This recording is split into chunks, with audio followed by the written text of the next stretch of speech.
Hello, everyone. This is Olivia, and I'm happy to show you my presentation on the importance of play for this fifth week of class. Yes, already. So I chose this topic because it always spoke to me. Ever since I started working with children, I just observed how much kids actually learn a lot through play, and I was wondering how playing and imagination, are considered in the broad theme of education. I found very interesting resources on the subject, especially from the Connecticut Office of Early Childhood and also from the CDC, who states that all children learn through play. So that quote totally makes sense to me and is also very relatable. Like every adult, probably, I was once a child that just loved playing. And I went through many learning experiences through playing and through my imagination. I connect so well with the topic because I still have those vivid memories, from when I was a little girl, growing up in the south of France, starting, loving learning English or languages, working on math problems or on French grammar, on a toy computer that I had, or even pretending to be a teacher already, preparing lessons and stuff like that. I posted a picture at the top of the screen of me and my cousin when we were kids, playing outside and experimenting a lot with what was around us, like textures, and just developing our imagination a lot. So the point is that yes, children learn a lot through play. And playing isn't just something that kids just love to do all the time. Um, Instead of, doing something more serious, it's really their way of exploring the world around them as they grow. And it's really their way of truly learning. And so, from my research, I found that there are developmental stages of child play that I would talk about in the next slide, as well as aspects of play and benefits of play that have been observed. I think that as educators, it is very important for us to understand how learning through play is a crucial tool that we need to use in our everyday routines with the kids. So let's start the first slide, and I will see you at the end. Playtime during early childhood can be categorized in six stages, and all are essential for children's development. They all involve exploration, creativity, and just having fun. As you can see in the list, the first stage is unoccupied play from birth to 3 months. The second stage is solitary play from birth to 2 years. Then we can observe the onlooker behavior around 2 years. The fourth stage is parallel play that starts around 2 years as well. Stage five is associate play from 3 to 4 years old. And the last stage is cooperative play that develops after 4 years old.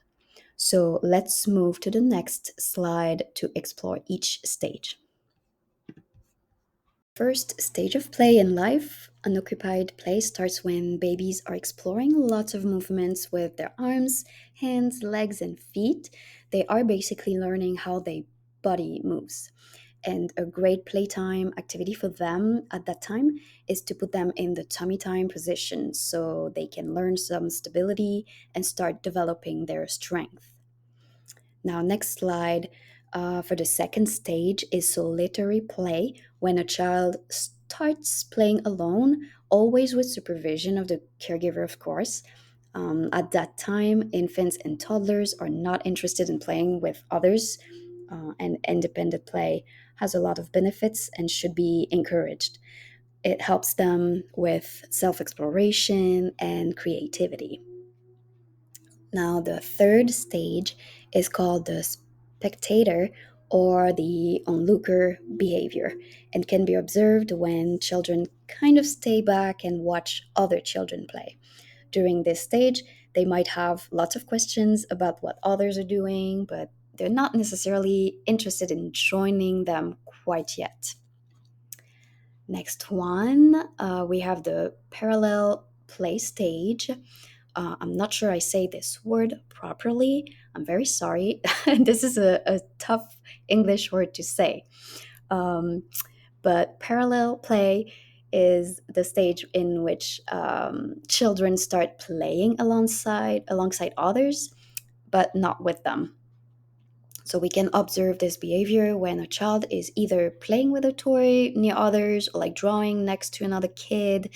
They are still in their own world, but they are starting to being aware, of one another. Next is the associate play stage, and it is when children finally start interacting with one another. It doesn't mean that there are many interactions between them, though. Um, Kids might still be interested in playing their own game at that stage. Like kids might just be seen playing on the same piece of equipment at a playground or playing with the same activity in the classroom, but they are mostly still doing their own thing. And the last one, the sixth stage of child play, is cooperative play, developing from 4 years old, and shows when the child has an interest in the activity and in the children playing with them, as they are cooperating through a game or imaginative play. It is important at this stage, and as they are playing with siblings or friends, to teach them the value of sharing, taking turns, and winning and losing. In addition to those developmental stages, there are characteristics of meaningful play or aspects of play that are essential to create rich childhood memories. The first one is decision making, which gives children a sense of freedom when choosing what to do.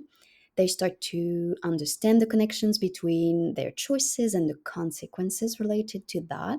Caregivers can give children access to various simple materials like blocks, foam pieces, wooden sticks, ribbon wands, so that the children can have the freedom to use them and imagine them as being whatever they want for their game. Another aspect is motivation.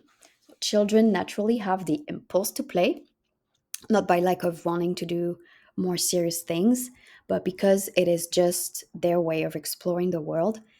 It is how they regulate their own feelings and desires. As they move through different stages of play, they will also learn self control, as they'll learn to cooperate with others. The third aspect is when playing truly immerses children in the moment. So, as they play, children are fully engaged in what they're doing and sometimes lose a little bit of, awareness of their surroundings. But it gives them a safe space to explore new ideas and the natural world. Some parents may worry that their child might just get lost in imagination and not really make the difference with reality. But they're, in fact, completely aware of what is real and what is just fantasy. Spontaneity is another aspect and develops as children experience the freedom of play, where they can quickly make changes and dive into different journeys as they play. This allows them to explore flexibility and decision making, which is a great skill for them to have later in life. The last characteristic of play is that play should be fun and enjoyable. It should create an emotional response for the kid, because if not, it's kind of just another random activity. So, fun is what will create memorable memories and grow this warm and nostalgic inner feeling that we feel as adults when thinking about our childhood. Next, as we can already see with the different characteristics of child play, there are many benefits for children to engage in free and fun activities. So, child play has physical, social, therapeutic, and educational benefits. While children play, they first learn about their bodies and how they move. They learn about their physical abilities and also their limits.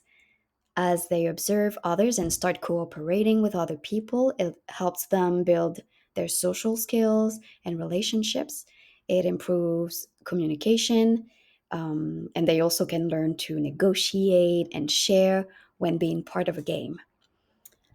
Play is also a way to wind down and release stress and anxiety that children may feel during their busy days. So, developing their imagination can bring them to a safe space where they can explore their thoughts and feelings. And finally, many activities and choices of play teach kids valuable lessons from cause and effect to problem solving, from languages to like difficult concepts of our society, and educational subjects like the foundational skills in reading, writing, and math. So many benefits to child's play. Right, is about our role as educators and the fact that it is crucial for us to be culturally responsive and open to different backgrounds so that we keep remembering that every child develops at their own pace and has very personal and unique abilities and interests. We need to encourage them to develop their uniqueness and individuality. Resources like the Head Start program or the CDC's Go Out and Play kit, for example, are great tools to help caregivers and teachers build a structured and safe environment in which children can freely explore. We should always be great observers and monitor each milestone in the child's development. And we should also be creative educators who are willing to play, go out with our class and show them the world, bring interactive and engaging activities inside our classrooms. So, child play is a really important part of the kids' development. It influences how they will view the world and how they will want to interact with it as they grow to be fully independent. We all have the chance to be a part of their journey, and we might as well bring the fun in our everyday lives with the kids and keeping our inner child alive. Thank you, everyone, for watching my presentation on the importance of play. So, here is my list of references that I used for this assignment. And as I mentioned before, there are great resources out there for teachers to use to find activities and materials to make our classrooms a fun experience for the kids. If you guys have more resources for us to share as a group, I would love to see that. So yeah, feel free to send them my way. I'm still learning on the subject, so I would be happy to see if, with your experience, you also have other things to share. So thanks and have a great rest of your day.